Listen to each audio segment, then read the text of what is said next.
हाय, आपके साथ मैं हूँ Surabhi Sharma. India TV YouTube channel subscribe करिए, बेल आइकन दबाएं।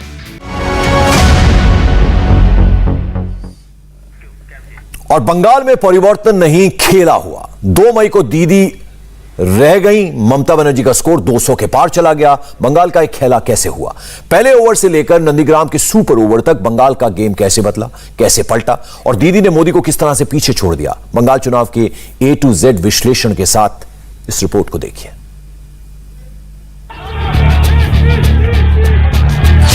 अब की बार दीदी 200 पार। Victory of the Bengal people and victory of the country and victory of democracy. नारा मोदी ने दिया था, नतीजे में दीदी का नंबर आया। बंगाल का रिजल्ट आउट होने पर दीदी ने बाकायदा नया हैशटैग चलाया, TMC 200 पार। रिजल्ट आउट होते ही ममता बनर्जी ने व्हील चेयर छोड़ दी। दीदी ने इस तरह विक्ट्री साइन बनाई। ममता बनर्जी के इस कॉन्फिडेंस के पीछे बंगाल जीतने का करिश्मा है। Bengal won the match and it is that my target was 2-1 and I am grateful to my Bengal people and whatever we have given the commitment to the people, we will fulfill all the commitments. Bengal की final tally को देखें तो बंगाल में हर तरफ दीदी की ही लहर दिखती है। बंगाल के पूरे नक्शे पर दीदी का ही रंग नजर आता है। लेकिन यह जीत बहुत ही मुश्किल पॉलिटिकल लड़ाई के बाद मिली है। प्रधानमंत्री नरेंद्र मोदी ने ममता बनर्जी को बंगाल विजय की बधाई दी। दीदी को गृह मंत्री अमित शाह का भी बधाई संदेश मिला। रक्षा मंत्री राजनाथ सिंह ममता बनर्जी को जीत की बधाई देने में सबसे आगे रहे। बंगाल में ममता बनर्जी की जीत में विपक्ष को भी नई शक्ति दिख रही है। एनसीपी के सुप्रीमो शरद पवार ने ममता के साथ मिलकर वायरस मिटाने का संकल्प जताया है। शिवसेना के संजय राउत ने ममता बनर्जी के लिए बंगाल की शेरनी का संबोधन लिखा। उद्धव ठाकरे ने ममता की लड़ाई को बंगाली स्वाभिमान की लड़ाई बताया। समाजवादी पार्टी के अध्यक्ष अखिलेश यादव ने ममता के साथ अपनी तस्वीर लगाकर जीत की बधाई दी और हैशटैग दिया, दीदी जियो दीदी। बंगाल में दीदी की ही लहर चली, फॉर्मूला भी दीदी का ही चला। लोकसभा में जो वोटर मोदी का था, विधानसभा चुनाव में उसने दीदी को वोट दिया। बंगाल में बीजेपी मैथमेटिक्स लेकर चल रही थी, दीदी ने केमिस्ट्री से खेला कर दिया। बीजेपी वोटों के कैलकुलेशन से परिवर्तन करना चाहती थी। ममता ने पूरा चुनाव इमोशन पर लड़ा। दीदी के बंगाली इमोशन ने बीजेपी के चुनावी कैलकुलेशन को बिगाड़ दिया। लेकिन कैसे हुआ यह कमाल, दीदी ने कैसे जीता बंगाल। बंगाल के रिजल्ट को phase wise, region wise, religion wise और कास्ट वाइज डिकोड करते हैं। शुरुआत फर्स्ट फेज से करते हैं। जंगल महल की 30 सीटों पर मतदान खत्म होने के बाद बीजेपी ने 30 में से 26 सीटें जीतने का दावा किया था। लेकिन रिजल्ट आया तो फर्स्ट फेज में दीदी के पत्ते फूल ने बीजेपी के कमल को कोसों पीछे छोड़ दिया। 8 फेजेस में बंगाल का चुनाव हुआ। अमित पालित वहां पिछले करीब 2 महीने से थे। पूरा इलेक्शन उन्होंने कैंपेन कवर किया है, पूरे इलेक्शन को कवर किया है। सबसे पहले मैं चाहूंगा अमित कि आप फर्स्ट फेज जो है 30 सीटों पर चुनाव हुआ, उसकी हाइलाइट्स बताइए, उसके बारे में बताइए कि क्या वहां पर सरप्राइजिंग फैक्टर रहा, क्या चीज इंपॉर्टेंट रही। देखिए, फर्स्ट फेज में सबसे इंपॉर्टेंट यह था कि जो झारग्राम का इलाका है, यानी झारग्राम की जो सीट है बीजेपी को उसमें जीतना चाहिए था। इसके अलावा बीजेपी को पुरुलिया में ज्यादा से ज्यादा सीटें जीतनी चाहिए थी। 9 में से ज्यादा सीटें वो नहीं जीत पाए, करीब 5 उन्होंने जीता है। इसके साथ ही जो जंगल महल का पूरा इलाका पड़ता है, यहां पर 2019 में बीजेपी ने बहुत अच्छी यहां पर मार्जिन लिए थे। लेकिन झारग्राम बहुत सरप्राइजिंग है। झारग्राम में देखिए चारों के चारों जो सीटें हैं वो चली गई हैं टीएमसी के पास। यहां पर कांटे की टक्कर थी और कांटे की टक्कर में यहां पर टीएमसी ने बाजी मारी है। भगवा रंग होना चाहिए था एज पर जो बड़े होना चाहिए था कि 2019 में जीते 27 सीटों। वो कॉन्फिडेंस कहां से आ रहा था? देख, कॉन्फिडेंस इसी से आ रहा था ना, क्योंकि झारग्राम उनकी सीट थी, मिदनापुर उनकी सीट थी, पुरुलिया उनकी सीट थी, बांकुरा उनकी सीट थी। लेकिन पुरुलिया और बांकुरा में तो भले ही उन्होंने कुछ सीटें जीती हैं कि कुछ सीटें उन्होंने जीत ली, कुछ सीटें टीएमसी ने जीती, लेकिन झारग्राम पूरी तरह से वो हार गए। और दूसरी बात है कि यहां पर जो कांथी की सीट देख रहे हैं, खेजूरी सीट देख रहे हैं, ये इसलिए जीत पाए क्योंकि इस इलाके में शुभेंदु अधिकारी होते थे। उनको लगता था कि चाहे एगरा हो, ये जो सारे जो सीटें हैं ये इनको मिलेगी, लेकिन नहीं मिल पाई। यहां तक कि खड़गपुर भी नहीं जीत पाए, मिदनापुर भी नहीं जीत पाए हैं।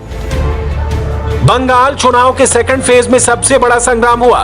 नंदीग्राम के लिए ममता बनर्जी भवानीपुर का अपना गढ़ छोड़कर आई। बीजेपी का प्लान ममता को नंदीग्राम में उलझाने का था। सेकंड फेज में ममता भी नंदीग्राम छोड़कर कहीं नहीं गई। नंदीग्राम का संग्राम कितना जबरदस्त था, इसे इस बात से समझिए कि चुनाव के दिन ममता 4 घंटे के लिए एक बूथ पर बैठ गई।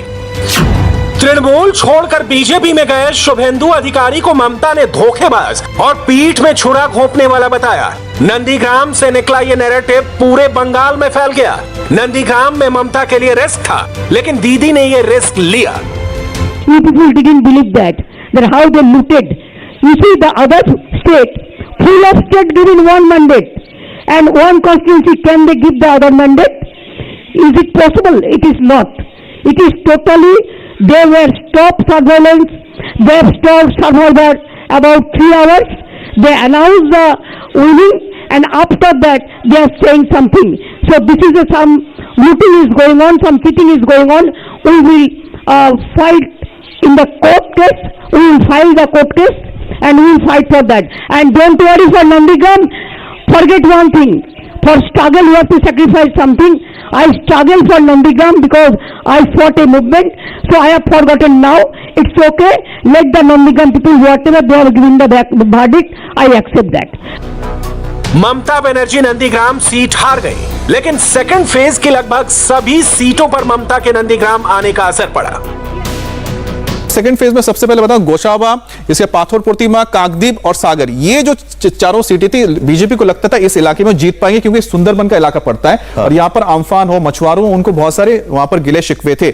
और यहां पर जाके बीजेपी ने कहा था, अमित शाह ने खुद कहा था कि हम सुंदरबन अलग एक डिस्ट्रिक्ट बनाएंगे, जिसके बाद लगा था कि शायद इस इलाके आरोप भी लगे थे कि आम्फान का जो पैसा है वो बिल्कुल उस पर बहुत धांधली हुई, डिस्ट्रीब्यूट नहीं किया गया। तो उनको लगता था कि इस जगह पे वो जीतेंगे, लेकिन वो जीत नहीं पाए। तो सागर द्वीप का जो इलाका था, खासतौर पर बोला था कि जो गंगा सागर है उसको एक बड़े तरीके पर उसको लाया जाएगा, तो ये तो काम नहीं किया, यहां पर निकल गए। तुमलुक में बीजेपी का जितना इसलिए बनता है क्योंकि तुमलुक से अधिकारी परिवार के ही लोग वहां से सांसद है, इस इलाके से जितना बनता है तुमलुक से।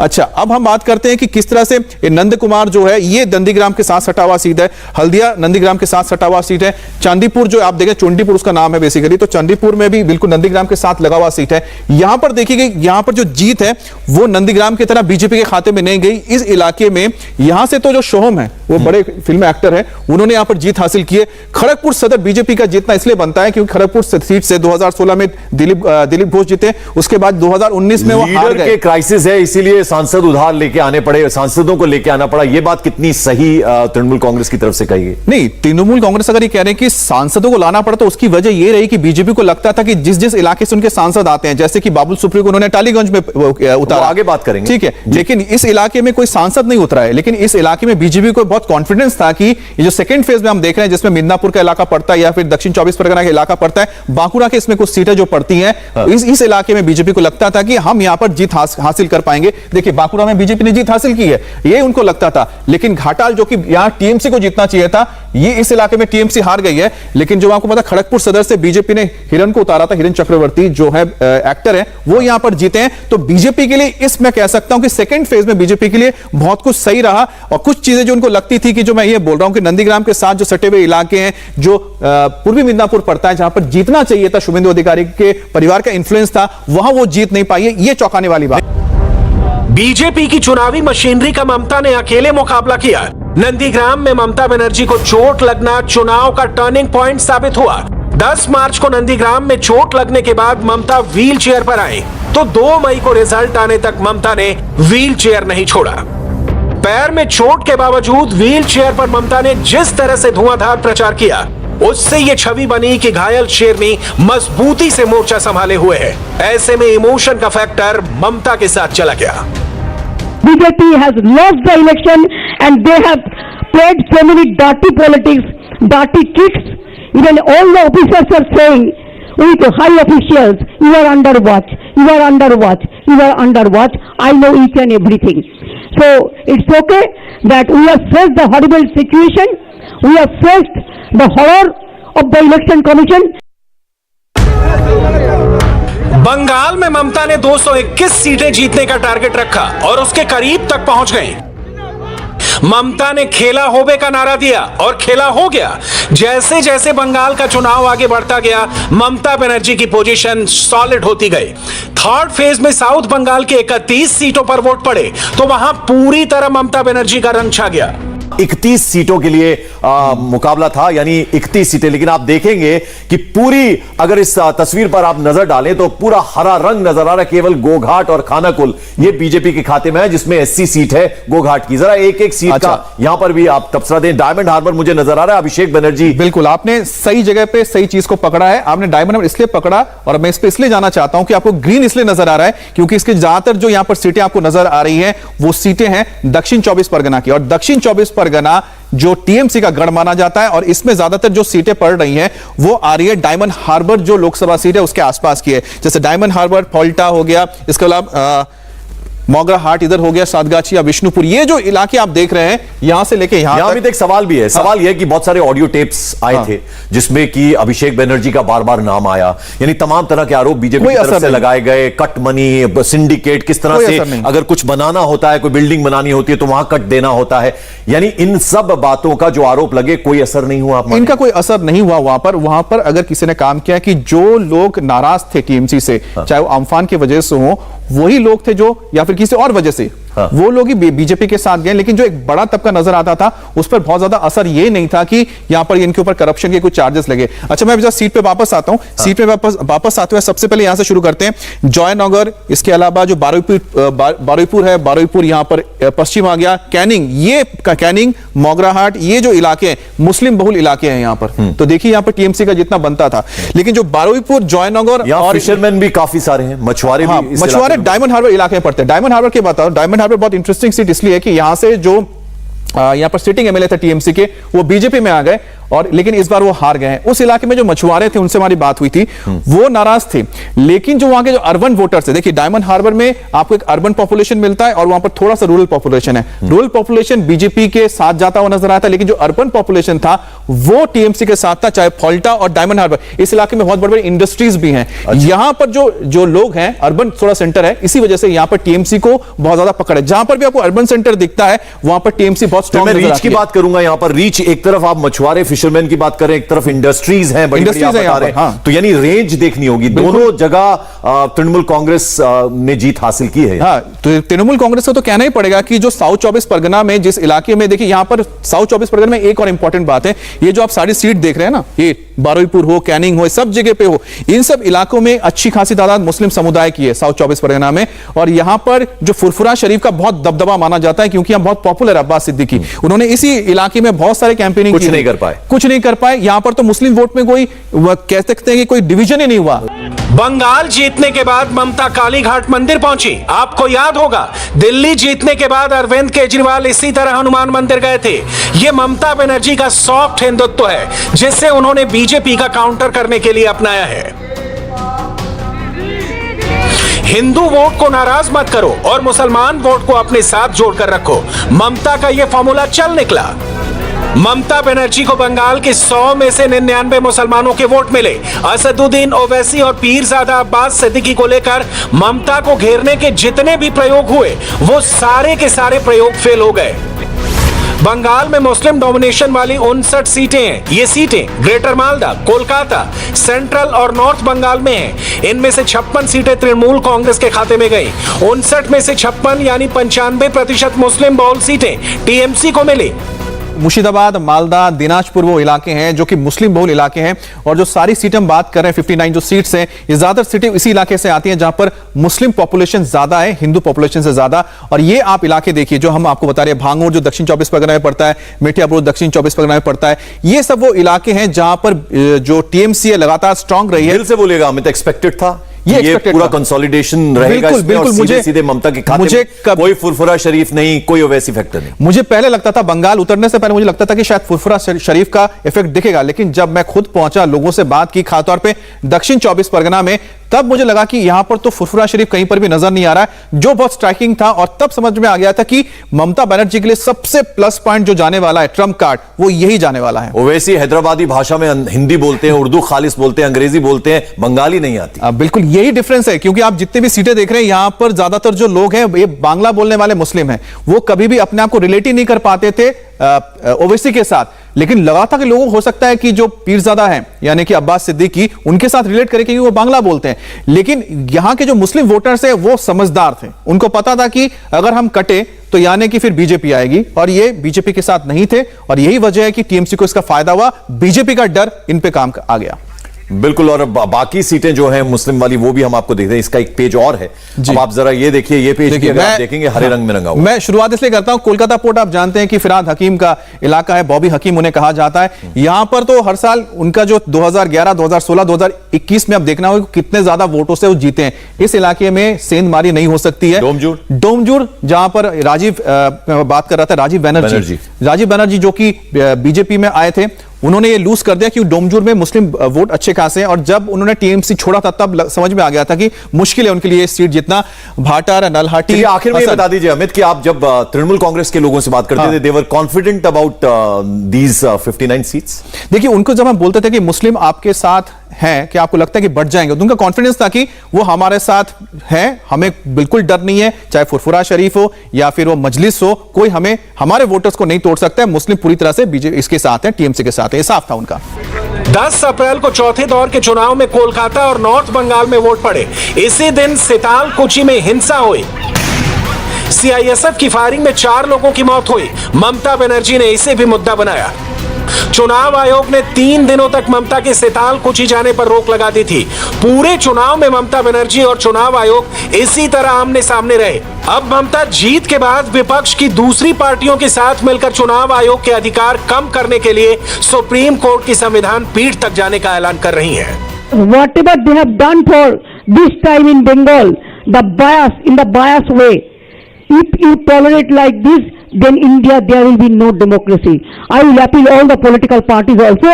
We will go jointly to the Supreme Court and we will ask the Constitution bench. There must be something, some limitation, some Lakshman Rekha for the Election Commission also. Only 3 nominated men, and here the retired officer, they cannot control this country.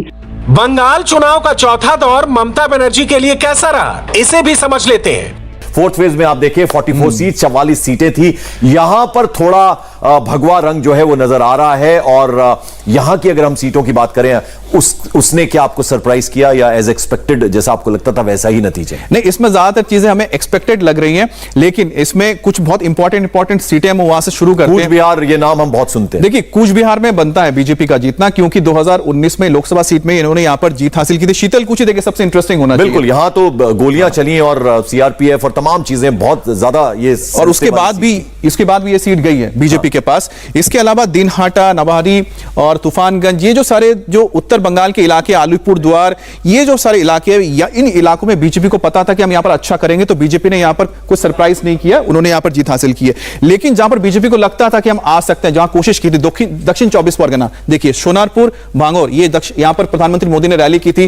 कौशबा, ये BJP यहां पर लगता था कि शायद BJP आ पाएगी, क्योंकि उसकी वजह यह थी कि लगता था कि अर्बन वोटर्स यहां पर आ सकते हैं। एक और नारे की बात करता हूं, प्रधानमंत्री ने भी अपनी रैलियों में कहा डबल इंजन। वो डबल इंजन भी काम नहीं आया आपको लगता है? देखिए, डबल इंजन इसलिए काम नहीं आया क्योंकि लोगों को एक बात बहुत अच्छी तरह से पता है कि जो मैं बार बार कह रहा हूं कि सेंटर में प्रधानमंत्री ठीक, हाँ, स्टेट में ममता चाहिए। लेकिन उसकी वजह एक ये थी कि बीजेपी का जो नैरेटिव देने की, जो बीजेपी के खिलाफ जो नैरेटिव था कि बीजेपी के लोग बाहर के हैं, उसको उन्होंने बहुत ग्राउंड तक उतारा था। हाँ। और दूसरी बात है कि जो मैं अर्बन कहता हूं कि बंगाल में काफी इलाका अर्बनाइज इलाका, अर्बनाइज इलाकों में जो बीजेपी है वो स्ट्रांग नहीं है, रूरल एरियाज में स्ट्रांग है, और अर्बन एरियाज में जो ममता बनर्जी ने काफी ऐसा काम किया जिसको लोग सराहते हैं। और दूसरी बात है कि जो अर्बन जो आपके पॉपुलेशन है वो ज्यादा नजर आती है टीएमसी के साथ, और चाहे जैसे कौशबा है, कौशबा भले ही मतलब उपनगर हो, साथ लगा हुआ है कोलकाता के, लेकिन इट्स ऑलमोस्ट एक कैलकाटा, और यहां पर देखिए कि टीएमसी ने जीत हासिल की। जादवपुर कितना स्ट्राइकिंग है कि यहां पर जो गढ़ माना जाता है लेफ्ट का, वहां से वो जादवपुर से नहीं जीत पाए लेफ्ट वाले, और उसके बाद यहां पर टीएमसी जीत गए। सोनारपुर से भी लगा था कि शायद बीजेपी जीत पाएगी, क्योंकि यहां पर एक बड़ा तबका रहता है जो ईस्ट बंगाल से आते, तो सीए को लेकर जो सारे सेंटिमेंट्स थे वो इनको मिलना चाहिए था। टालीगंज में हमें पता था कि नहीं जीत पाएगी, तो वही हुआ, ये हमें लगा था। फिर यह सवाल है कि बाबुल सुप्रियो अपनी सांसदी छोड़कर आए यहां चुनाव लड़ने के लिए, तो उन्हें पहले से पता था कि वो नहीं जीतेंगे? वो खुद भी जानते हो, कभी नहीं एडमिट किया होगा। मुझे लगता है खुद भी जानते हो, लेकिन कभी एडमिट नहीं आओगे टालीगंज वो नहीं जीत सकते। क्योंकि टालीगंज भले ही मतलब उन्होंने काम किया है, बांग्ला फिल्मों में कुछ फिल्मों में काम किया, लेकिन उनकी जो पॉपुलैरिटी है एज ए सिंगर है, लेकिन एज ए अगर हम कहते हैं तो उनसे बहुत बड़े स्टार्स वहां पर मौजूद हैं। तो टालीगंज में मुझे कभी नहीं लगा कि वो जीत पाएंगे। बेहालापुर में लगता था कि हाँ बीजेपी जीत जाएगी, पायल सरकार एक पॉपुलर एक्ट्रेस है। इनके खिलाफ जो रत्ना चैटर्जी है और शोभन चैटर्जी जो पहले टीएमसी में होते थे, फिर वो आ गए बीजेपी में, लेकिन उनको टिकट नहीं मिला, उनकी पत्नी फिर मैदान में आई, तो वहां पर एक ऐसा खिचपिच चल रहा था, लगता था कि शायद यहां पर। जब सांसदों की बात हो रही तो जरा बताइए, तृणमूल कांग्रेस की जो दो सांसद हैं, बड़ा प्रचलित उनके चेहरे हैं, दोनों फिल्म हीरोइंस हैं, मिमी चक्रवर्ती और तो मिमी चक्रवर्ती खुश होना चाहिए, जादवपुर से मिमी चक्रवर्ती आती है, एटलीस्ट उन्होंने अपने इलाके में एक सीट तो अपनी पार्टी को दिलाई। लेकिन हालांकि वहां पर ममता बनर्जी का चेहरा चढ़ा है और यहां पर उनका नहीं चला है। हाँ, आप जो दूसरे की बात कर रहे थे वो हमें बशीराट में मिलेंगी। थोड़ा सा मैं बोल दूं, बेहाला पश्चिम में भी श्रावंती चैटर्जी रही है, तो ये दोनों सेलिब्रिटी थे जो यहां पर निकले। महेश तला, ये सारे के सारे अभिषेक बनर्जी का इलाका है, बच महेश तला, उसके मेथिया बुरुज, बाली में से तो जो जगमोहन डालमिया की बेटी है वैशाली डालमिया, वो टीएमसी से बीजेपी में हार गई। हावड़ा उत्तर एक बीजेपी के लिए प्लस पॉइंट रहा, लेकिन यहां पर भी ये जीतना चाहिए था। शिवपुर ये जिता नहीं पाए राजीव बैनर्जी, यहां से मनोज तिवारी जीत पाए हैं। और बाकी जो आप देख रहे हैं ये सब इलाकों में, हावड़ा में बीजेपी ने कोशिश की, लेकिन डोमजूर देखिए बहुत इंटरेस्टिंग है। जो डोमजूर से राजीव बनर्जी चुनाव लड़े थे, जो ममता सरकार में मंत्री रहे थे, शिफ्ट करके आए थे, लेकिन डोमजूर वो छोड़ गया, वो हार गए। इसको लेकर काफी कुछ बोला जा रहा था। और श्रीरामपुर हो, ये जो इलाके देख रहे हैं, सिंगूर, चुचुरा, यहां से डॉक्टर चैटर्जी, सिंगूर से तो इमरजेंस हुआ है, एक तरह से इमरजेंस हुआ है और वो रिटेन किया है। लेकिन डोमजूर मैं बोलूंगा कि इंपॉर्टेंट है, क्योंकि राजीव बनर्जी यहां से हार गए, और दूसरा चुचुरा से जो खड़ी हुई थी लॉकेट चैटर्जी, वो यहां से हार गए, जबकि वो यहां सांसद है हुगली से। तो चलिए देखिए आप कितनी डिटेल में हम आपको पूरी तस्वीर समझा रहे हैं। अभी तक 4 फेजेस अमित पालित के जरिए हमने समझने की कोशिश की है। अब जरा अगले फेज की तरफ बढ़ते हैं, 5th फेज की बात करते हैं। वो क्या कहानी कहता है? ममता के लिए बंगाली सेंटिमेंट काम आया, दीदी के लिए अंडर करंट भी चला। ममता बनर्जी की पार्टी ने उनको बंगाल की बेटी के रूप में प्रोजेक्ट किया। आइडिया यह था कि बंगाल के लोग दीदी से गुस्सा हो सकते हैं, लेकिन कोई भी अपनी बेटी से नाराज नहीं होता। बेटी के जरिए ममता ने पूरे बंगाल से कनेक्ट किया। महिला वोटर बंगाल का सबसे बड़ा साइलेंट वोट बैंक है। बीजेपी के तमाम प्रचार के बावजूद महिला वोटरों ने दीदी का साथ नहीं छोड़ा। 4 दौर की वोटिंग के बाद पूरे देश में कोरोना की दूसरी लहर चलने लगी। इसका असर बंगाल पर भी होने लगा। अप्रैल के दूसरे हफ्ते से बंगाल में कोरोना के मामले अचानक बढ़ने लगे। ममता ने इसके लिए बीजेपी को जिम्मेदार ठहराना शुरू कर दिया। बंगाली वर्सेस बाहरी का मुद्दा ममता बनर्जी के पास पहले से था। बीजेपी की रैलियों में बाहरी लोगों के आने के नैरेटिव के साथ कोरोना फैलने का डेटा जोड़ने लगा, तो बंगाल के लोगों से ममता का कनेक्ट और बढ़ गया। लेकिन नॉर्थ बंगाल ने ममता को झटका दिया। 5वें फेज के रिजल्ट से ये बात साफ हो जाती है। शांतिपुर, रानाघाट उत्तर पश्चिम, कृष्णागंज, यहां पर तो करीब 75% सिर्फ मतुआ ही हैं। इसको तो उन्होंने हमेशा बोला था कि हमारा फिक्स सीट है। रानाघाट उत्तरपुर, रानाघाट दक्षिण ये निकल गया, क्योंकि इसमें अर्बन वोटर्स ज्यादा है और इस इलाके में क्रिश्चियन कम्युनिटी बहुत ज्यादा है। ये बहुत इंटरेस्टिंग, हमें भी नहीं पता था कि वहां पर इतनी बड़ी क्रिश्चियन कम्युनिटी रहती है। तो यहां पर इसी वजह से, क्योंकि जो कंसोलिडेशन हुआ होगा मतुआ वोट का, वो कम है और बाकी जो वोट एक साथ गए होंगे, जैसे क्रिश्चियन वोट हुए या बाकी जो वोट थे, वो यहां पर टीएमसी यानी सर्वधर्म की अगर बात करें तो सब तरफ से वोट पड़ा है। मुस्लिम कंसोलिडेशन जो है वो नजर आया, उन्होंने सीधे वोट दिया। तो क्रिश्चियन वोट यहां पर रानाघाट दक्षिण में मिला है। लेकिन देखिए जो मथुआ वोट जहां पर भी मिला पूरी तरह से, वहां बीजेपी जीत गई। चाकदा में भी हम गए थे तो हमें पता था कि ये ट्रेंड चल रहा है। कल्याणी एक बहुत ही अर्बन सेंटर है, यहां पर यूनिवर्सिटी है, इंडस्ट्रीज है। यहां पर बहुत सरप्राइजिंग था कि यहां पर हमें बदलाव, जो परिवर्तन की जो लहर थी वो वहां पर नजर आई, तो वो यहां पर साफ नजर आई है। होरिन घाटा में जो जीते हैं वो एक बता दें मथुआ समाज से आते हैं, एक सिंगर है, उन्होंने यहां पर जीत हासिल की है। यहां पर पता था कि मथुआ वोट ज्यादा है तो उनको मिल जाएगा, तो कलाकार यहां जीते हैं। अच्छा, पानीहाटी, कामारहाटी और ये सब जो बड़ा नगर है, ये जो इलाके हैं, यहां पर हमें पता था कि टीएमसी स्ट्रांग है, टीएमसी को आप नहीं हिला पाएंगे। जो हमें ग्राउंड रिपोर्ट मिला था वो यहां पर साफ नजर आ रहा है। दमदम लोग बोल रहे थे कि दमदम से हो सकता है कि कोई और जीत जाए, मतलब कि बीजेपी आ सकती है, अर्बन इलाका है। लेकिन यहां पर दमदम में बता दें, दमदम में जो हमारे ब्रतो बसु जो मंत्री भी है, एक्टर भी हैं, उनका यहां पर जीतना लगभग तय माना जा रहा था, क्योंकि उनकी एक पॉपुलैरिटी है। इसके अलावा राजारहाट न्यू टाउन को लेकर बहुत सारी बातें हुई कि भाई शहर है, यहां पर क्या बदलाव, कोलकाता से सटे हुई जगह, ये बिल्कुल कोलकाता से सटे हुए हैं, एयरपोर्ट के आसपास का दमदम, हाँ, एयरपोर्ट के आसपास का इलाका है राजारहाट न्यू टाउन। यहां पर लग रहा था कि हो सकता है कि जो अर्बन वोटर्स हैं वो जाएंगे बीजेपी के साथ। ऐसा नहीं हुआ, क्योंकि हमें भी लगता था कि नहीं हो पाएगा, तो यहां टीएमसी का जीतना बिल्कुल तय था। विधाननगर बहुत इंटरेस्टिंग थी, मैं कहा था सुजीत बसु जिनके खिलाफ जो खड़े हुए थे वो यहां पर पहले विधाननगर सॉल्टलेक के मेयर होते थे टीएमसी, तो एक तरह से आपस की लड़ाई थी, लेकिन यहां पर सुजीत बसु का जितना तय था उन्होंने अच्छा काम किया, लोग उसको मानते भी हैं। नाम मैं देख रहा हूं ये काफी राजाघाट गोपालपुर से यहां पर अदिति मुंशी जीती हैं, सिंगर हैं वो। हाँ। तो और इनके खिलाफ उन्होंने अपने जो प्रवक्ता हैं बीजेपी के उनको खड़ा किया गया था, वो नहीं जीत पाए। मध्यग्राम, बारासात, और ये जो दो सीट आपको एक साथ पकड़ना पड़ेगा।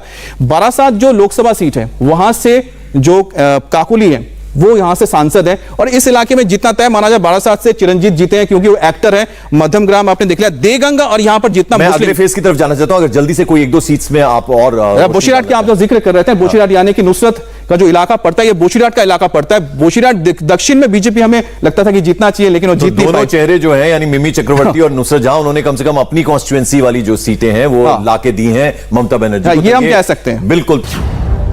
मथुआ, महिष्य, ग्वाला घोष, अनुरिक क्षत्रिय, नामशूद्र, दलित, राजवंशी, बौरी और बागड़ी दलित, मंडल, संथाल, ओरांव और मुंडा आदिवासी, बीजेपी के वोट कैलकुलेशन में ये सारी जातियां थी। ये सारे वोट अगर बीजेपी को मिल जाते तो बंगाल का रिजल्ट कुछ दूसरा होता, लेकिन दीदी का इमोशन बीजेपी के कास्ट कैलकुलेशन पर भारी पड़ा। बात करते हैं हम छठे फेज की, 43 सीट्स, और यहां पर अगर आप देखें तो यहां पर हर तरफ हरा हरा रंग नजर आ रहा है। कुछ एक सीटें जो यहां पर यहां पर नुकसान ही नजर आ रहा है बीजेपी को, जो मिलना चाहिए था मिलता हुआ नजर नहीं आ रहा है। हाँ। उसमें इसलिए मैं बोल रहा हूं क्योंकि हम लगातार मथुआ सीट की बात करें कि मथुआ लोग जहां पर भी हैं बीजेपी को हमने मिला, जो हमने देखा था कि 5th फेज में हुआ है, लेकिन आप देखिए कि जैसे ही हम यहां पर पहुंचते हैं, जो मथुआ सीट यहां से आना शुरू होता है, मुस्लिम डोमिनेंस भी लग रही है यहां पर। देखिए मुस्लिम सीट इस इलाके में मिलेंगे, इस्लामपुर, करीमपुर, वो इस तरफ मिलेंगे। ये जो ब्लॉक आपको दिख रहा है, जो ग्रीन ब्लॉक है, हाँ, यहां पर जो भी मुस्लिम ब्लॉक होंगे वहां पर पहले से हमको पता था कि यहां पर टीएमसी स्ट्रांग है, टीएमसी को मिलना है। लेकिन जहां लगता था कि मुस्लिम ज्यादा है, एसटी ज्यादा है, एससी ज्यादा है वोटर्स के हिसाब से, वहां पर बीजेपी को जीतना चाहिए, क्योंकि उनके अंदर एक बीजेपी को लेकर पॉजिटिव हमें वो मिला था, और वो हुआ भी है, जो नजर भी आया है। हाँ। लेकिन इसमें आप देखिए कि सबसे दिक्कत ये होती है कि जब यहां से कृष्णानगर उत्तर हम बोलते हैं, यहां पर बीजेपी जा रही है, यहां पर मुकुल रॉय जीते हैं और कोशानी मुखर्जी यहां से हार गई है। और नवरदीप में ये मायापुर का इलाका है, आपको इस्कॉन का पता होगा। इस इलाके में एक टक्कर चल रही थी, कांटे की टक्कर थी, लेकिन उसमें बीजेपी ने इसमें लूज किया है। कृष्णनगर दक्षिण में उन्होंने लूज किया। बागदा, यहां से वो शुरू हो जाता है आपका पूरा, बहुत ही ज्यादा कंसंट्रेशन है मथुआ वोटर्स का, तो बागदा एकदम तय था जीतना, वो जीते हैं। बनगांव उत्तर टीएमसी को, तो मथुआ में पूरी कंसोलिडेशन नजर आई है, सीधे बिल्कुल नजर आई है। लेकिन जहां पर भी उनकी तादाद अगर 40% या 40% से नीचे गई, तो वहां पर दिक्कत आई, क्योंकि बाकी जो दूसरे वोटर्स थे वो बीजेपी के साथ नजर नहीं आए। जैसे कि बनगांव उत्तर में नजर आता है, बिल्कुल ये बांग्लादेश बॉर्डर से लगा हुआ है, बेनापोल बॉर्डर, वहां से लगा हुआ है। बनगांव दक्षिण जो इलाका है, यहां पर मुझे बहुत सरप्राइजिंग लगा, क्योंकि यहां पर जो लगा था जो ट्रेंड है बीजेपी के साथ जाएगा, क्योंकि यहां पर ठीक ठाक एक तादाद है। गायघाटा हमें लगता था कि बीजेपी यहां पर आएगी, क्योंकि ठाकुरनगर गायघाटा में पड़ता है। ठाकुरनगर जो मथुआ समुदाय का एकदम गढ़ है, तो सुब्रतो ठाकुर यहां से जीते हैं, वो ठीक है। और बाकी इलाकों में भी अगर हम बात कर दें, आप हावड़ा यहां से तो राहुल सिन्हा हार गए हैं, जो मैंने आपको जिक्र किया था कि यहां गुमा जो इलाका पड़ता है हावड़ा का, वहां पर करीब 50% 55% मुस्लिम वोटर्स हैं। जहां पर 50-55% मुस्लिम वोटर होगा, वहां बीजेपी के लिए बहुत मुश्किल है कि वो सीट निकाल ले, क्योंकि हिंदू वोटर्स में भी कटाव होता है जो टीएमसी के साथ जाते हैं। अशोकनगर में भी हमें ये ट्रेंड मिला था कि जीतेंगे। ये भी एक तरह से थोड़ा सा इंडस्ट्रियल इलाका है, अर्बनाइज इलाका, अर्बन सेंटर, जहां पर भी अर्बन है, ये भी अर्बन है, ये भी अर्बन है, ये सब अर्बन एरियाज हैं। यहां पर जो सेमी अर्बन एरियाज जो कहते हैं, यहां पर बीजेपी का जीतना बड़ा मुश्किल है। बीजपुर, ये तो सीट इसकी थी, मुकुल रॉय के बेटे की, देखिए वहां पर अपने आप को नहीं, यहां पर वो नहीं निकाल पाए इस सीट को, इसके पास ही पड़ता है। भाटपाड़ा अर्जुन सिंह का ये इलाका पड़ता है, यहां पर जीत पाए। लेकिन दिक्कत है कि नोईहाटी भी उनके इलाके में पड़ता है। जगतदल तो खुद वहां रहते हैं, उनके बेटे खड़े हुए हैं, कैसे यहां पर हार गए। इसके अलावा नोआपाड़ा, तो अर्जुन सिंह अगर लगातार जो दावा करते थे, कहीं ना कहीं देखिए कि उनका शिफ्ट होना बीजेपी में, उनको जो लोकल जो आपके होते चुनाव है उसमें उनको महंगा पड़ा। यहां पर देखिए लोग उनके साथ नहीं आए। छठा दौर सेंट्रल बंगाल का था, तो 7वें दौर का चुनाव ग्रेटर मालदा रीजन का था। यहां बीजेपी के लिए वैसे भी कोई उम्मीद नहीं थी। चुनाव का 8वां दौर आते आते बीजेपी की सेंट्रल लीडरशिप चुनाव प्रचार से हट चुकी थी। इसका भी बंगाल रिजल्ट पर असर पड़ा। बीजेपी का बालूरघाट ऐसे इलाकों में आना ये इसलिए होता है क्योंकि ये इलाके यहां पर पोलराइजेशन होता है, और यहां पर एक बहुत बड़ा मुद्दा है कि जो घुसपैठियों का मुद्दा, और साथ ही बांग्लादेश के साथ सटे हुए इलाके हैं। इससे हम थोड़ा सा अगर इस तरफ चले जाते हैं, यहां पर हमें कुछ और मुर्शिदाबाद का इलाका मिल गया, नवोग्राम, कोलकाता पोर्ट, मैं कोलकाता की इसलिए बात कर रहा हूं, कोलकाता की देखिए 4 जो सीटें आपको नजर आ रही होंगी, 7वें फेज में 4 सीटों पर हुआ था। कोलकाता में टोटल 11 सीटें हैं, 11 में से एक भी सीट पे बीजेपी नहीं आ सकती, ये मैंने बोला भी था, बहुत मुश्किल है आना 11 में से। और देखिए वहां पर ये नजर आ रहा हो आपको, मुर्शिदाबाद भले बीजेपी ने निकाली हो, यहां पर एक तो बड़ी बात है मुर्शिदाबाद भले निकाली है, लेकिन यहां पर आप देखिए कि कोलकाता पोर्ट, यहां से फिराद हकीम जो आते हैं वो जीते, इनको तो आप हरा ही नहीं सकते ऐसा लगता है। बालीगंज, भवानीपुर में देखिए ममता बनर्जी भले ना हो जीता है, राज बिहारी से टीएमसी जीते हैं, लेकिन उनके खिलाफ जो खड़े हुए तो थे, भवानीपुर में वही होगा जो हम सोच रहे हैं। भवानीपुर में मुझे भी लग रहा है कि हो सकता है कि जो शोभन देव हैं वो हट जाएंगे, ममता बनर्जी हो सकता है फिर से चुनाव लड़े और जीत जाएंगी। अमित, जरा आप 8th फेज की बात कर लें। आप जैसा एक्सपेक्टेड था वैसा ही है, 35 सीटें, आखिरी फेज 29 तारीख को यहां पर वोटिंग हुई थी। आप जरा इस फेज के बारे में बताइए। देखिए इस फेज में ज्यादातर आपको जो नजर आ रहे होंगे, आपको मालदा, मुर्शिदाबाद, उसके बाद बीरभूम और ये इलाके थे, और कोलकाता की यहां पर बाकी की 5 सीटें थी। अब कोलकाता की 5 सीटों में मुझे लगता नहीं कि कहीं पर भी आपको वो नजर आ रहे होंगे। लेकिन एक जगह पे नजर आता है, वो क्या है, जोरासांको। देखिए ये सरप्राइज करता है, ये सरप्राइज करता है कि जोरासांको में बीजेपी आई है, और जोरासांको एक बड़ा बाजार का इलाका है, जो इस बार लगातार हम कह रहे थे कि जो हिंदी भाषी लोग हैं क्या वो बीजेपी के साथ जा रहे हैं, बीजेपी के साथ जा रहे हैं। हम जब वहां पहुंचे थे हमें वो साफ नजर आया था कि जो वहां पर जो ट्रेडर्स हैं वो बीजेपी के साथ जा रहे हैं। और देखिए जोरासांको में यानी बड़ा बाजार इलाके में बीजेपी ने जीत हासिल की है, यानी कि 11 में से 1 सीट तो चली गई है और 10 सीटों पर नहीं कर पाए। अच्छा, बेलेघाटा एक हो गया, बेलेघाटा से भी बहुत एक पुराने वहां पर उनके बहुत स्ट्रॉन्ग लीडर हैं, वो आते हैं पौरेश पाल, वो लगातार जीत हासिल कर रहे हैं, जीते हैं। श्यामपुकुर में भी इन्होंने जीत हासिल की है। मानिकतला में जो लगातार यहां पर जो साधन पांडे लगातार जीतते आ रहे हैं, इस बार भी जीते हैं, इसमें कोई बहुत ज्यादा नहीं है। काशीपुर, बेलेघाटा, बेलगाचिया में भी टीएमसी यहां जीते, ये कोई सरप्राइजिंग नहीं है। कौन सी सीट ऐसी है जो थोड़ा आपको हैरान करी? जोरासांको हमें लगता था कि कोलकाता में कोई भी सीट नहीं निकाल पाएगी बीजेपी, लेकिन जोरासांको में बीजेपी ने जीत हासिल की है। वाकई में मानना पड़ेगा कि वहां पर यानी कि चीजें बदली। दुबराजपुर और नानूर की बात करें, देखिए आगे सबसे ऊपर क्या बात करें ना, दुबराजपुर, ये देखिए एससी सीट है, एससी सीटें बहुत चौंकाने वाली नहीं होंगे। मैंने कहा एसटी और एससी सीटें में बीजेपी के ज्यादा चांसेस से जीतने के, तो वहां पर वो नजर आता है। देखिए नानूर पे भी एससी सीट है, ये जो सीटें होंगी यहां पर बीजेपी ज्यादा बेटर करती है। हाँ, कुछ एक जगह पे हो सकता है जो साइथिया है, साइथिया में नहीं करेंगे, ये आपका इलाका पड़ता है, नदिया के पास का इलाका पड़ेगा। लास्ट 3 फेजेस की अगर बात करें तो सीधे सीधे कहा जाता था कि लास्ट 3 फेजेस जो है बीजेपी के वो बीजेपी के नहीं है, तो वो बात सही साबित हो रही है, आप ये देख रहे हैं। मुझे लगता है कि सरप्राइजिंग है कि बीजेपी को इसमें सीटें मिली हैं। जैसे इतनी भी एक्सपेक्टेड नहीं थी, इतनी एक्सपेक्टेड नहीं थी। सब लोगों ने कहा था कि भाई 6 तक बीजेपी का है, खत्म, उसके बाद नहीं मिलना है। लेकिन 7 से ज्यादा मुझे लगता है 8वें फेज में बीजेपी को ज्यादा सरप्राइजिंगली यहां पर मिला होगा। जब बहरमपुर सीट मिल गई, उसके बाद मॉरिशस सीट मिल गई, रामपुर हाट सीट मिल गई, ये इलाके मुझे लगता है इसी वजह से हुए होंगे, क्योंकि इन सब इलाकों में क्योंकि बांग्लादेश के साथ लगे होने की वजह से यहां पर सीए का फैक्टर हो या फिर जो घुसपैठे वाला फैक्टर हो, वो काम किया है। इसी वजह से बीजेपी को यहां पर सरप्राइजिंगली लाभ मिला। लेकिन लाभपुर की सीट चले जाना, इसके अलावा बीरभूम के इलाके में बीजेपी का बहुत ज्यादा, बोलपुर भी, क्योंकि आपको याद होगा कि पहला जो रोड शो हुआ था यहां पर जबरदस्त रोड शो था। यहाँ अमित शाह जब गए थे गृह मंत्री, तब उन्होंने किया था, तब बोला गया था कि हम आ रहे हैं। तो बीरभूम से पहले जो शुरुआत की थी, रविंद्रनाथ टैगोर की बात हुई थी, तो बोलपुर में नहीं जीत पाए, ये एक सरप्राइजिंग है। चलिए अमित, अब हमने 8 फेज जो है वो कवर कर लिए हैं। जरा ये बता दीजिए एक बार, बहुत संक्षेप में बताइएगा कि इन 8 फेज के बाद आप क्या समझते हैं कि जैसा समझा गया था कि बीजेपी जो है वो बहुत अच्छा करेगी, क्या कमियां रह गई आपको लगता है कि ओवरऑल किस चीज की कमी रहेगी? देखिए जब हम लोग वहां पर गए थे तो उसमें बहुत एक सिंपल ये चीज थी जो हमने लगातार बीजेपी के लोगों से पूछा था। कि हमने कि आप एक चीज देखिए, 2 चीजों को लेकर कैंपेन कर रहे हैं, जो मैं लगातार बता रहा हूं। टीम से ने कहा था कि बांग्ला निजर मेके चाय, ठीक है, एक उनका कैंपेन था जिसके अंदर वो बता रहे थे कि हम बंगाल से ही हैं, बंगाल की बेटी को बनाएं। दूसरा उनको हमने कहा था, पूछा था कि लगातार आपको बाहरी बोल रहे हैं, क्या आपको लगता है इसका असर नहीं पड़ेगा? तो जो बीजेपी वालों को उन्होंने बहुत हल्के में लिया। मुझे लगा किसी भी नेता ने बोला कि इसमें ऐसा कुछ नहीं है, सब हम यहीं के हैं, बाहर के नहीं है। बीजेपी खुश हो सकती है कि बंगाल में उसने 3 सीटों से 76 सीटों का सफर तय किया है। बंगाल में बीजेपी ने 10% वोट शेयर से 38% वोट शेयर तक पहुंची है। लेकिन बंगाल के बिग पिक्चर को देखें तो ममता बनर्जी क्लियर विनर बनकर निकली हैं। 215 सीटें जीतकर ममता तीसरी बार सरकार बनाने जा रही हैं और पूरे देश में वो विपक्ष की बड़ी उम्मीद बनकर उभरी हैं। और बंगाल के एक एक चुनावी फेज, एक एक सीट की एनालिसिस हमने आपको समझाई, लेकिन इसमें बंगाल के लिए हेडलाइन क्या है, नेशनल हेडलाइन क्या है? ममता बनर्जी नंदीग्राम हार गई लेकिन बंगाल जीत गई। और वो भी बहुत बड़े बहुमत के साथ। इस पूरे चुनाव में बीजेपी 200 सीट जीतने का दावा कर रही थी, लेकिन रिजल्ट में ममता बनर्जी 200 से ज्यादा सीटें लेकर आई हैं। इस जीत के बाद अब बात होने लगी है कि 2021 में इस शानदार विक्ट्री के बाद क्या ममता 2024 में मोदी के सामने एक बड़ा चैलेंज पेश कर सकती हैं? आखिर आज बंगाल में टीएमसी की ऐतिहासिक जीत के मायने क्या हैं? क्या अब ममता बनर्जी का नया टारगेट नई दिल्ली है?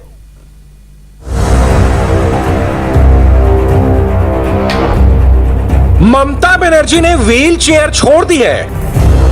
ममता बिल्कुल फिट है। चुनाव जीतने के फौरन बाद ममता बनर्जी की ये तस्वीरें आज का सबसे बड़ा मैसेज है।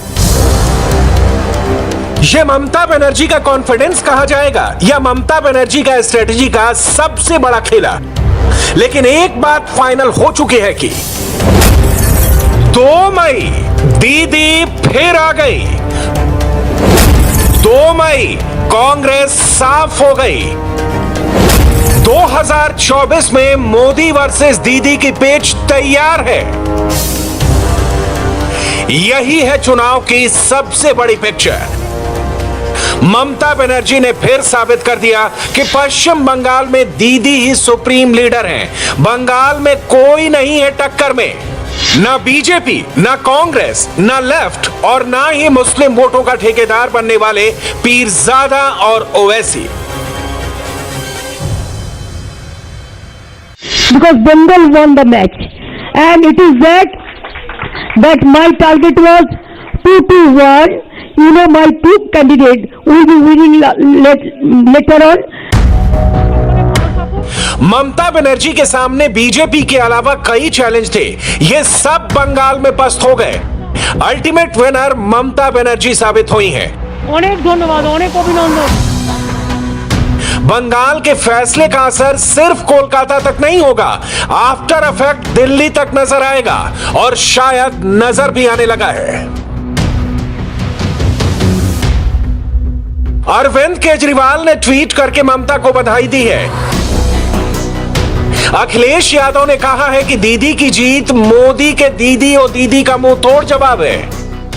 And I am grateful to my Bengal people, and whatever we have given the commitment to the people, we will fulfill all the commitment.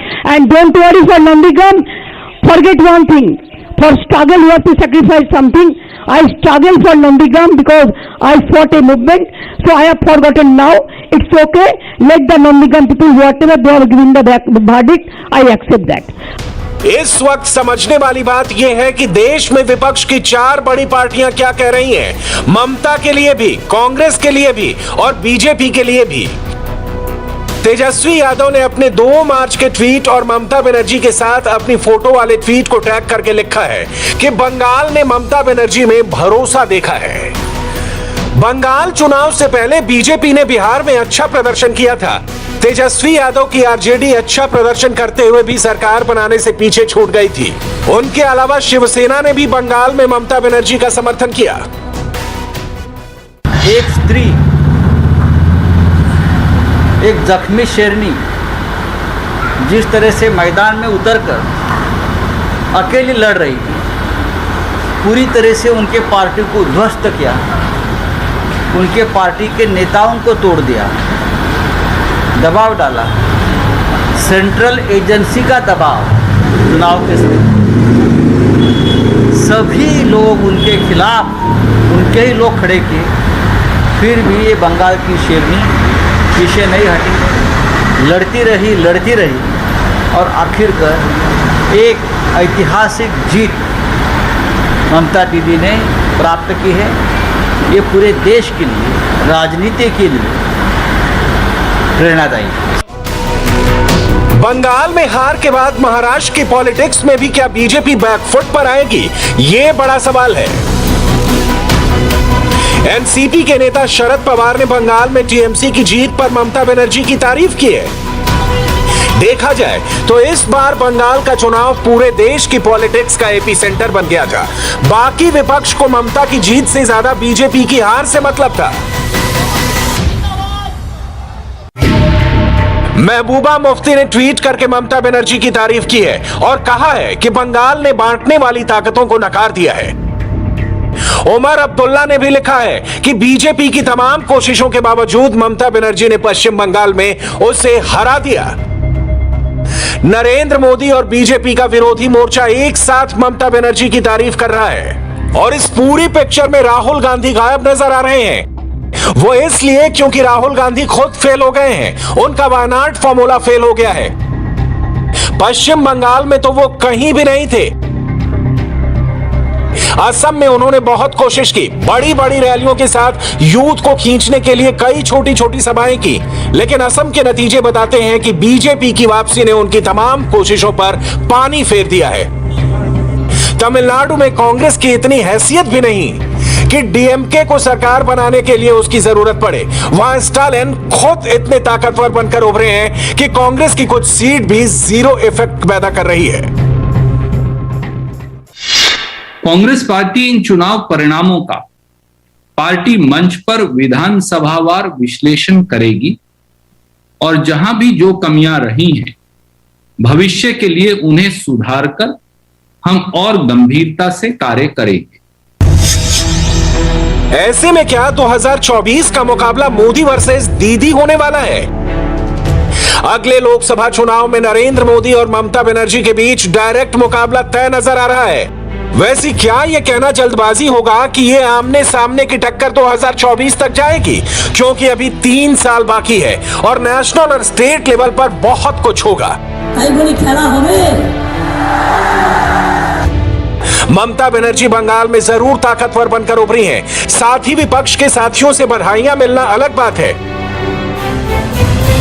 लेकिन क्या ममता बनर्जी अपने दम पर ऐसी लड़ाई खड़ी कर सकती हैं जहां वो एक राज्य के मुख्यमंत्री होते हुए नरेंद्र मोदी को 2024 में सीधे टक्कर दें? क्योंकि ममता अब भी सिर्फ पश्चिम बंगाल की पॉलिटिक्स तक ही महदूद है। लेकिन ये तो साबित हो गया कि बंगाल गुजरात नहीं है, बंगाल यूपी नहीं है, बंगाल बंगाल है। और बंगाल में ये धर्म कर्म जनता ये सब मानते नहीं। जनता चाहते हैं बंगाल की तरक्की, कौन बंगाल के लिए काम करे, बंगाल को आगे बढ़ाए। और तृणमूल को जो जीत हुआ ये तो अनएक्सपेक्टेड था। देखा जाए तो बीजेपी के पास इस वक्त खोने को कुछ भी नहीं है। सिर्फ असम के अलावा बीजेपी किसी राज्य में सत्ता में नहीं थी और अब देखिए उसने इस बार क्या हासिल किया है और क्या उसने वाकई कुछ खोया है। बीजेपी बंगाल में जरूर हार गई लेकिन उसकी सीटें बढ़ी हैं। लेकिन असम में बीजेपी की सरकार वापसी कर रही है। तमिलनाडु में बीजेपी ने एआईएडीएमके के साथ मिलकर अपना बेस बढ़ाया है। पुडुचेरी में बीजेपी गठबंधन अच्छा प्रदर्शन कर रहा है। केरल में बीजेपी कभी टक्कर में थी ही नहीं, लेकिन उसके लिए सबसे बड़ा झटका यह रहा कि केरल में बीजेपी के मुख्यमंत्री पद के उम्मीदवार और देश भर में मेट्रोमैन के नाम से मशहूर ई श्रीधरन भी हार गए। वो केरल की पलक्कड़ सीट से उम्मीदवार थे और बीजेपी उन्हें केरल में बड़ा गेम चेंजर बता रही थी।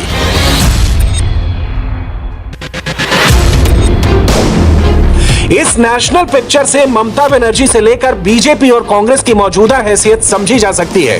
बीजेपी ने कुछ बड़ा हासिल नहीं किया, लेकिन उसने कुछ खोया भी नहीं। कांग्रेस इस पूरे इलेक्शन में सबसे बड़ी लूजर साबित हुई है, जबकि ममता बनर्जी सिर्फ बंगाल तक रहकर भी अल्टीमेट विनर बनकर जरूर उभरी है। बीजेपी की तरफ से सबसे पहले बधाई देने वालों में राजनाथ सिंह हैं। उन्होंने ट्वीट करके ममता को अगले कार्यकाल के लिए शुभकामनाएं दी। BJP has lost the election and they have played so many dirty politics, dirty tricks. Even all the officers are saying with high officials, you are under watch, you are under watch, you are under watch. I know each and everything. So it's okay that we have faced the horrible situation, we have faced the horror of the election commission. Bengal में चुनाव तो मार्च और अप्रैल में हुए हैं, लेकिन चुनाव प्रचार की शुरुआत तो कई महीने पहले ही हो गई थी। अमित शाह के बराबर रोड शो हो रहे थे। बीजेपी चीफ जेपी नड्डा लगातार बंगाल में आ रहे थे। प्रधानमंत्री कई आधिकारिक दौरे कर रहे थे। यानी बंगाल में चुनाव का मूड बहुत पहले सेट हो चुका था। अमित शाह लगातार पश्चिम बंगाल में 200 सीटें जीतने का दावा कर रहे थे। लेकिन इस वक्त पिक्चर आपके सामने है। बहुत बड़ी चैलेंज के बीच ममता बनर्जी ने इस बार हैट्रिक लगाई है। 2011 और 2016 में जीतने के बाद 2021 में भी टीएमसी जीती है, लेकिन यह चुनाव पिछले मुकाबले से बहुत अलग था। इस बार इलेक्शन बंगाल का नहीं, मोदी वर्सेस दीदी बन गया था। अगर ये रिजल्ट बंगाल में नहीं होकर गुजरात में होता था, क्या मोदी नहीं पदत्याग करते थे? मोदी और अमित शाह को पदत्याग करना चाहिए, उसको रिजाइन करना चाहिए, क्योंकि बंगाल को जनता बोल दिया हम लोग ये सारा दिन जय श्री राम और 900 रुपया गैस का दाम, ये सब हम मानते नहीं। इधर में दंगा फसाद नहीं चलेगा। हम एक सक्षम विपक्ष की भूमिका में सदन में रचनात्मक जहां पर भी आवश्यकता होगी विकास में हम आपका सहयोग प्रदान करेंगे। एक बार फिर से आपको बधाई और शुभकामनाएं। साथ ही निवेदन भी है कि प्रदेश के अंदर एक अराजकता का माहौल बन गया है। हमारे कार्यालयों को आग लगाई जा रही है, हमारे कार्यकर्ताओं के घर में पथराव किया जा रहा है, महिलाओं की पिटाई की जा रही है। कम से कम इस प्रकार की अराजकताओं को रोके, अपने कार्यकर्ताओं को अनुशासित में रहने की सलाह दें। एक बार फिर से ममता जी, आपको और आपकी पार्टी को बधाई। 8 चरणों में हुए इलेक्शन में हर फेज बहुत खास था। सबके लिए अलग अलग स्ट्रेटेजी थी, नारे थे। एक तरफ पूरी बीजेपी थी और दूसरी तरफ ममता बनर्जी। इसलिए बीजेपी की फुल प्रूफ और रिजल्ट ओरिएंटेड चुनाव प्रचार सिस्टम को भी ममता बनर्जी ने तगड़ी फाइट दी, इसमें कोई दो राय नहीं है। हाय, आई एम सुरभि शर्मा। खबरों से अपडेट रहने के लिए India TV YouTube channel subscribe करिए, साथ में बेल आइकन जरूर दबाएं। जुड़े रहें इंडिया टीवी के साथ।